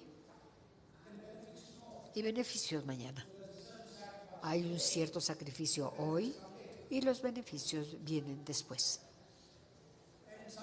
En algunos casos, a lo mejor tenemos que esperar mucho tiempo, 30 años, porque es como estuvieran ustedes construyendo una presa fuerte como la que se construyó en Egipto. Se lleva 20, 30 años construirla y para que genere todos los beneficios. Se requieren 10, 20, 25 años. A veces estas inversiones toman mucho tiempo. Sí, el proceso de desarrollo es invertir ahora y recibir los beneficios después, tener costos ahora, o sea, sacrificios ahora, pero beneficios en el futuro. Pero no puede discutir esta pregunta de sacrificio si no se pregunta, ¿quién se beneficia? ¿Quién pierde? ¿Quién debe sacrificar? ¿Quién debe beneficiarse? En Bolivia, entre 2003 y 2019, una parte significativa de la población se ha beneficiado por las políticas de Morales. Se redujo la hambruna, se redujo la pobreza, se han incrementado los salarios reales sustancialmente, más que durante el gobierno de 50 años de otro tipo de gobierno. Yo me sospecho, no estoy seguro, no sé qué es lo que vaya a pasar, quién sabe, pero yo me sospecho que es totalmente posible que mañana llegue otro gobierno y diga, necesitamos que se hagan sacrificios y retome los beneficios que las masas bolivianas han ganado a través durante las últimas luchas que han tenido en los últimos 20, 60 años. La pregunta que se tiene entonces es esto, ¿es justo que los beneficiarios del régimen de Morales ahora deberían de ser los que se sacrifiquen en esa región? Similar pregunta surge en todos los países del mundo. ¿Por qué crees que los gobiernos republicanos han estado ganando en los últimos 15, 20 años? ¿Por qué crees que Trump está en la presidencia? Porque parte de los Estados Unidos están luchando sin trabajo, sin empleo, sin buenos hogares, sin buena educación, ni siquiera para sus hijos. Los padres y los hijos sufren y dicen, nosotros somos el cordero al sacrificio de los millonarios, de los ricos de este país. Y luego dicen, no te preocupes, dice el republicano, te vamos a cuidar, vamos a quitar el sufrimiento a la gente del Midwest o de la parte más alta de Pensilvania, de Wisconsin y de otros estados industriales que votaron por Trump. Podemos decir que están votando por el tipo equivocado, pero lo que hay que reconocer es que se están quejando de la sociedad, se quejan del sacrificio que se les ha aplicado y cuando otro sector de la sociedad no se está sacrificando, sino que están disfrutando de enormes beneficios, millones y millones de dólares. Entonces ve, eso se convierte en una lucha social. Discúlpeme si no entendí en su pregunta. La pregunta, si entendí, es la siguiente. ¿Quién gana? ¿Quién se sacrifica? Y es muy importante que nosotros entendamos que esta no es una pregunta de economía, no es una pregunta técnica, ni siquiera es una pregunta política, es una pregunta modelo, es una pregunta modelo.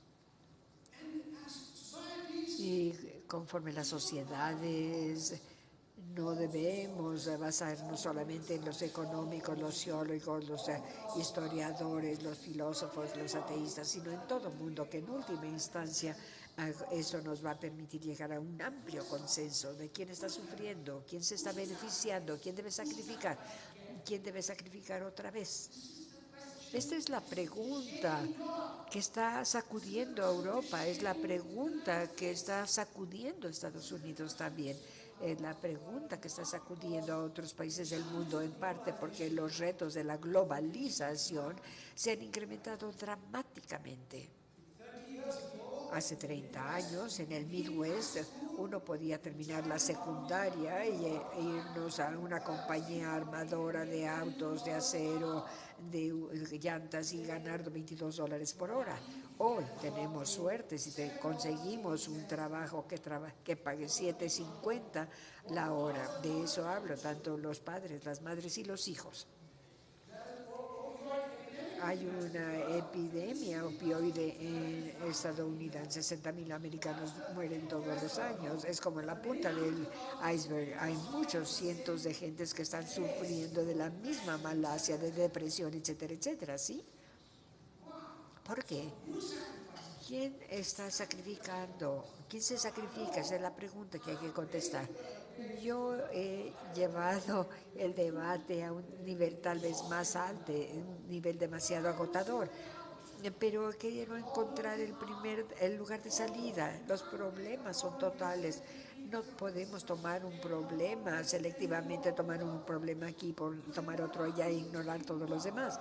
¿Por qué? Porque los que están lastimados se rehúsan a cooperar y básicamente si no cooperan hay problemas y estos problemas pueden ir tras aquellas personas que realmente piensan que estas políticas ayudan al primer grupo de personas. ¿Por qué? Porque ellos son los primeros en sufrir. Estoy de acuerdo, esto no es una situación sencilla, no es un problema sencillo, no.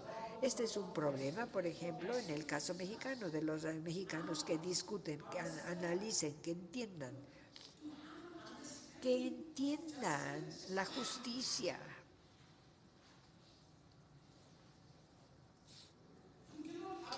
No podemos tener una familia sin que alguien tenga algo de justicia, si la mamá o el papá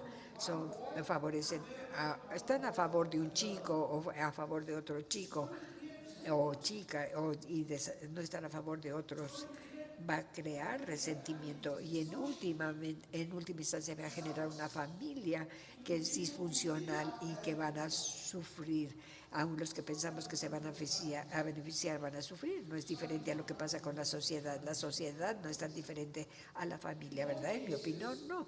En ambos casos uno debe tener un entendimiento, debe entender lo que es recto, lo que es correcto.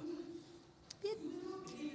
El ser humano puede no creer en la religión, en los grandes filósofos o en Cristo, puede uno no creer en Buda ni en Gandhi, pero ¿de qué están hablando estas personas? Estaban hablando exactamente de esto, de cómo construimos una sociedad justa, y yo digo que es el problema más pequeño que tenemos de alimentos, de biocombustibles y todo esto. Uno no puede solucionar estos problemas si no tomamos todo el contexto en cuenta.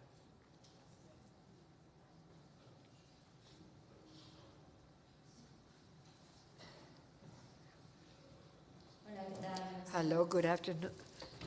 Mi nombre es Carla Burton, de la Red de Mujeres Líderes. Y bueno, pues estoy sorprendida por muchos comentarios. Algo de lo que se me quedó grabado es que somos países que hay que compartir, porque el alimento viene de la misma tierra. Se entiende que el sistema de invernaderos es una innovación tecnológica, pero este sistema también pues crea elementos contaminantes, ¿no? Quisiera saber si ya hay algunas nuevas tecnologías en otros países que podamos aplicar en México o algunos otros que no lo tenemos. El otro, hablando de compartir lo que usted mencionaba, que es muy cierto, nos hemos equivocado como humanidad, pero también hemos tenido aciertos. Y también memoria histórica. México tiene un gran lugar, que es el patrimonio mundial, que es Xochimilco. Este se perfila como una de las grandes opciones de cultivo sustentable. Hablaba del agua, que sí me quedé impactada, como el arroz consume tanta agua, India se está quedando sin agua. Sin embargo, nuestros ancestros han expuesto al mundo en el que en una laguna o en un lago grande está una chinampa, se siembra y se recupera el agua y se vuelve un ciclo bastante productivo. Creo que esto se podría retomar para el mundo en las zonas en que pues tengan estas características similares.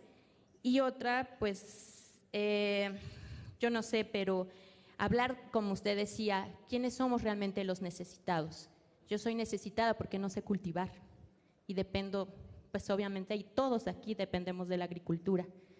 Entonces, pues nuestro país creo que tiene un acierto muy grande. Nuestro nuevo gobierno en SADER comentó en recuperar la siembra de productos endémicos. Algo de lo que usted comentaba, muy importante, de sembrar lo que hay en la localidad, alimentar a la localidad, no extremar en producción, pero sí llegar a compartir, ¿no? Eso creo que fue lo que a mí me llegó muy claro. Gracias. Un comentario. Thank you, Madam, for the question. I can see behind your question a world of experience being Tiene un mundo de experiencia siendo el líder de un movimiento de mujeres en este país y esa experiencia habla a través de sus palabras. Y su pregunta realmente habla de las personas dependientes de la agricultura que enfrentan problemas cotidianos y problemas que han existido siempre, como los que hemos discutido. Su pregunta es, ¿hay tecnologías, nuevas formas de producción, nuevas formas de manejar la agricultura, de manejar la naturaleza de una manera que, en primer lugar, solucione el problema humano de pobreza, hambruna, conflicto, desigualdad, pero también y simultáneamente hace que el sistema productivo sea sustentable? No voy a decepcionarla debido a los retos que tenemos del clima y de la naturaleza. Mi respuesta a su pregunta es la siguiente. Es muy optimista, porque creo que en este momento en el mundo entero hay muchos movimientos populares que tienen que ver con tecnólogos, científicos, profesores y gente común y corriente, gente de sindicatos como usted o de uniones que están haciendo preguntas muy importantes sobre la agricultura, los alimentos y la sustentabilidad alimentaria. Algunos hablan del problema de las dietas sustentables, pueden ser vegetarianos o promoviendo políticas más o menos vegetarianas. A algunos les preocupa la conservación de los suelos, asegurando que la erosión del suelo no devasta las comunidades agrarias. Otras están preocupados asegurando que los sistemas de irrigación continúen siendo productivos en vez de que se desaparezcan, que se solidifiquen y desaparezcan. Ya hay tecnologías a la energía sustentable y esto es sumamente importante para la agricultura y para todos los caminos en la vida. La energía es inevitable. Hay muchos métodos para generar energía, pero también de distribuir la energía de manera sustentable y eficiente para la población en general. Y sí, claro, hay muchos experimentos que se están llevando a cabo y es más, la humanidad tiene capacidad de comunicación enorme, podemos difundir el conocimiento rápidamente. Parte de esto es horrible, es despreciable, y básicamente se los envían a través de la internet y de los medios sociales y generan mucho misterio. Hay mucha información que también se transmite y la gente puede utilizarla para su beneficio. Hoy tenemos un avance mayor que lo que teníamos hace 40 años, porque el conocimiento generado en un lugar puede viajar muy rápidamente a donde se necesite ese conocimiento. En algunos aspectos estamos en una posición muy fuerte. Sin embargo, hay una debilidad muy importante. La humanidad todavía no ha encontrado los mecanismos por medio de los cuales los conocimientos y la tecnología se le puede pasar a la gente que lo necesita. Hay un problema aquí, el problema se queda aquí. Y no están dispuestos a meterse en esa situación porque tienen que responder con sus cooperaciones, tienen que responder al cabildeo, que ganan dinero por la venta de la tecnología, y esas personas, esas corporaciones, lo único que quieren es vender la tecnología, no quieren darla, no quieren regalarla, ni siquiera una tarifa subsidiada. Es lo que pasa con la edad, con AIDS, con el SIDA. Hace 20 años, la medicina del SIDA era sumamente cara, $1,500 por persona al año. 1.800.000 pacientes estaban mantenidos vivos en América, en Estados Unidos, en Europa. Se mantenían vivos, pero 700 pacientes estaban muriendo en países pobres, en la India, en la parte de Sudáfrica. ¿Y cuál era el problema? El problema era que eran demasiado caros. El precio de estadounidense era muy caro, como dije. La tecnología estaba ahí, podíamos transmitir información, pero no era accesible para muchos países del mundo. Pero encontramos la solución. En el año 2000 aproximadamente, algunas compañías farmacéuticas grandes que producían la medicina contra el SIDA y algunos países productores como Suiza, Francia, etcétera, las Naciones Unidas y otros países productores como la India, que es un gran jugador en este campo, se les dio permiso, a la India se le dio permiso para producir cócteles contra el SIDA, y con una licencia muy económica de las compañías suizas y francesas empezaron a dar los mismos cócteles y costaban solamente $25 en $20,500. La fórmula es cara, pero la medicina es barata. Pero la medicina de SIDA la puede conseguir esencialmente en el mundo entero. No es todo perfecto, hay muchos problemas, instalaciones hospitalarias, situación de la salud, hay muchos problemas, pero ya lo tenemos. La situación hoy es mucho mejor que lo que era hace 20 años en el SIDA. ¿Cómo solucionamos el problema? No sencillamente basándonos en el mercado y en la gente que no ha creído en esa situación. Tuvimos que basarnos en las corporaciones, pero también nos basamos en la cooperación humana. Nos unimos y entendimos que estas tecnologías valiosas se le tiene que transmitir a la gente que verdaderamente la necesite, que el beneficio a la humanidad va a ser enorme, pero solamente si le podemos dar acceso a precios accesibles. Básicamente es lo que dije previamente, la tecnología debe ponerse a disposición de los países en vías de desarrollo. Los países ricos gastan mucho en tecnologías y generan muchos, inclusive la que se adapta al cambio climatológico, luchar contra los efectos del incremento del nivel del mar. Pero esas tecnologías que se desarrollan básicamente en los países desarrollados deben transmitirse de alguna manera a la gente del resto del mundo. 5.000 millones y medio de gentes que requieren mucho más desarrollo que lo que tiene Europa y Estados Unidos para que también ellos se puedan beneficiar, y el beneficio se regresa a los países ricos, no porque se van al cielo en la siguiente vida, no es la promesa bíblica o la promesa religiosa, sino porque también van a recibir los beneficios para luchar contra el calentamiento global y la falta de alimentos, la seguridad alimentaria, porque si no solucionamos esos problemas nos van a perseguir en el futuro. Eso ha pasado en la crisis del Medio Oriente de hace 10 años. Dijeron que las revoluciones en Libia, en Egipto y en Indonesia y en muchas otras partes del este, básicamente se empeoraron los problemas debido a los biocombustibles y subieron los precios. Se le llamó la primavera árabe y empezaron con problemas de alimentos. Y lo siguiente que supimos es que los gobiernos de derecha, de izquierda, del centro estaban cambiando continuamente. Hay muchas guerras entre todos los países, todos los jugadores. Los Estados Unidos participan, el Reino Unido también está participando, pero lo que le quiero decir aquí es que el mundo no ignora estos problemas. Los europeos y los estadounidenses, en vez de llevar paz al Medio Oriente, continuando prendiendo los incendios y compraron el petróleo allá. Estoy en lo correcto, sé que lo sé, y básicamente lo que se tornó la situación más difícil. Los Estados Unidos no está en una mejor situación contra Afganistán e Irak hoy a como estaba hace 30 años o 20 años. Entonces se requiere sabiduría. La sabiduría requiere que se genere la paz. Exactamente, la sabiduría requiere que aportemos los beneficios de la tecnología, incluyendo el sector alimentario y agrícola. No podemos tener un mundo estable si no tenemos un mundo sustentable.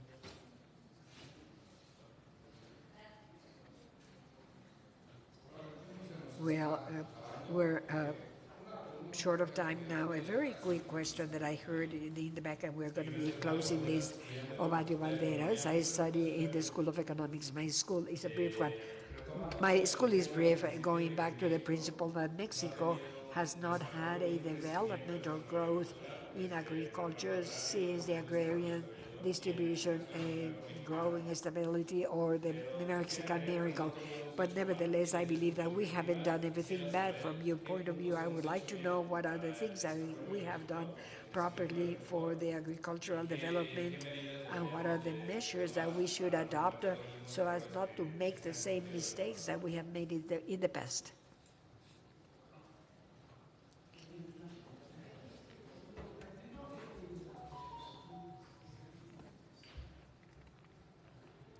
Dice,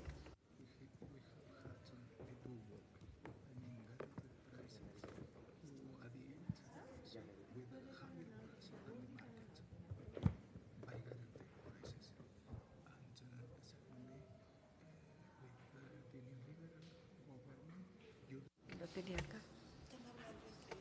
Sí, le está pidiendo que le diga lo que le dijo.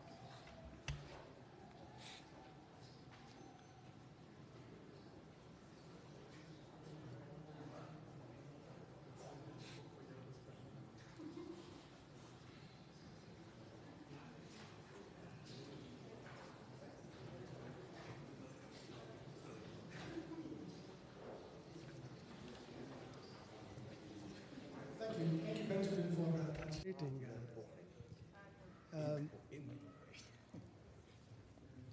So the question is about a guaranteed price for farmers that the government has historically provided. And under neoliberal policies, this guaranteed price is sought to be reduced. Which means parts of farming which were previously viable are going to become unviable.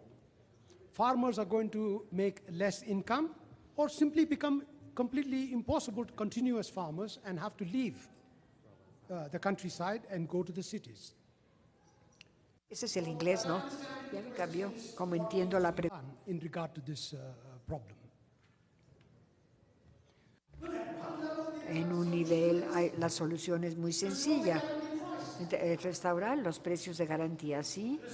Restaurar los precios de garantía, porque restauramos el precio de garantía y los agricultores van a estar contentos y no vamos a tener una queja de ellos. ¿Cuál es el problema ahí? El problema ahí es el siguiente. Según lo entiendo, tienen un nuevo gobierno liberal. Pone estabilidad monetaria y fiscal al nivel más alto de la política económica, y la redistribución, la seguridad alimentaria, el empleo, la seguridad social en términos general a un nivel más bajo. Y este es el problema. Los agricultores están satisfechos si se restauran los precios de garantía, pero el nuevo gobierno liberal no va a quedar satisfecho. Si ustedes reducen el precio de garantía, va a estar contento el gobierno, pero los agricultores van a estar descontentos. ¿Ven el punto aquí? Bueno, entonces, ¿cuál es la solución? No hay solución mágica aquí. La solución requiere, y se contesta la pregunta, de cuál es la solución justa, cuál es la solución justa, adecuada. Después de todo, desde el punto de vista del gobierno, lo que está haciendo está correcto, cuando menos es bueno para México, es lo que dice el gobierno. En cuanto a los agricultores, dicen, no somos gente muy pobre, nos han dado esta garantía durante 7 años y básicamente nos está sacando el tapete debajo de los pies. Nos vamos a caer, nos vamos a golpear o inclusive vamos a morir. Esto no es justo, esto no es moral, dicen los agricultores. ¿Quién va a solucionar este conflicto?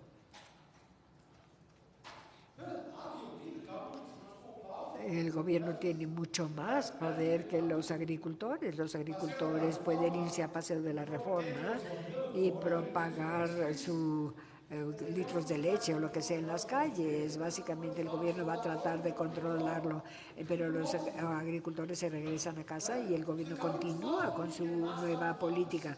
El gobierno tiene poder y puede agotar a los agricultores, pero esa es la mejor y la solución. Bien, como saben, en todos estos problemas, algunos de nuestros colegas del instituto que también está presente en cuanto a los aspectos fiscales que se refieren a México. La estabilidad fiscal y la capacidad fiscal en México es extremadamente importante para todos los rubros, porque el dinero tiene más dinero y puede atender ambos problemas que hemos discutido. Si el gobierno tiene menos dinero, tiene que sacrificar algunos de los beneficios a la sociedad. Entonces la pregunta es: ¿y cuál es el sacrificio justo? ¿Quién se debe sacrificar? ¿Quién se debe beneficiar? Y por lo tanto, con mucha frecuencia es el caso de que las mejores soluciones requieren mejores ingresos para el gobierno, capacidad fiscal del gobierno, ingresos fiscales, impositivos para el gobierno. Lo que ha pasado en los últimos 35 años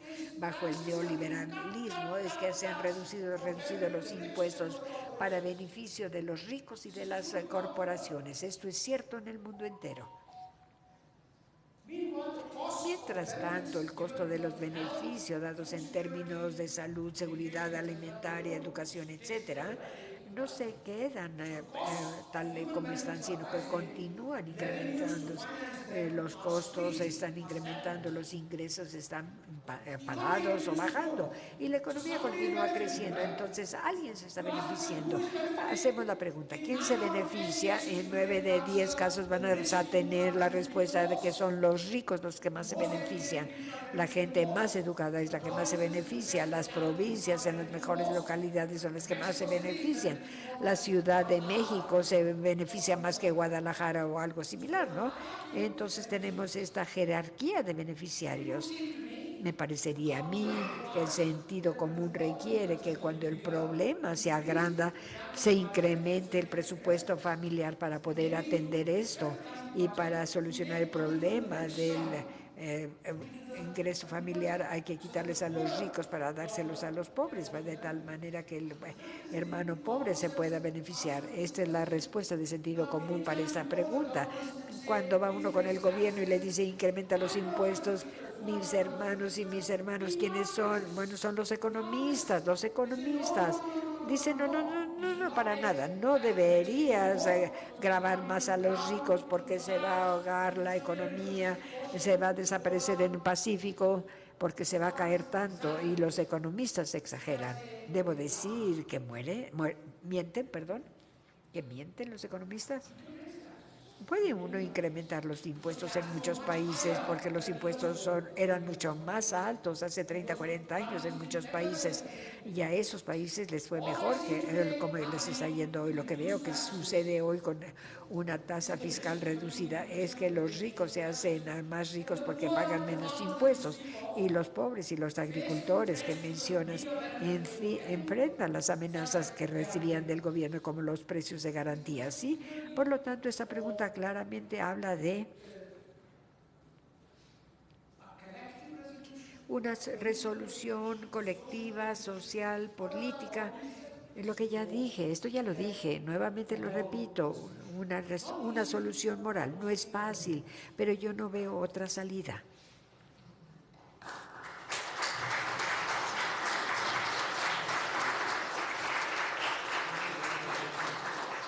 Ha sido una conferencia muy interesante, ha sido también usted muy generoso con sus respuestas.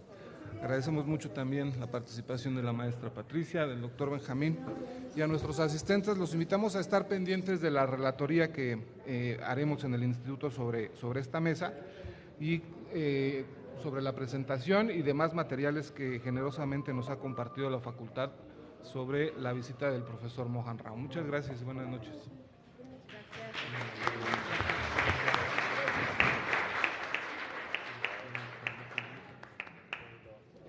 Bueno, y también le damos al doctor Mohan un agradecimiento por parte del instituto.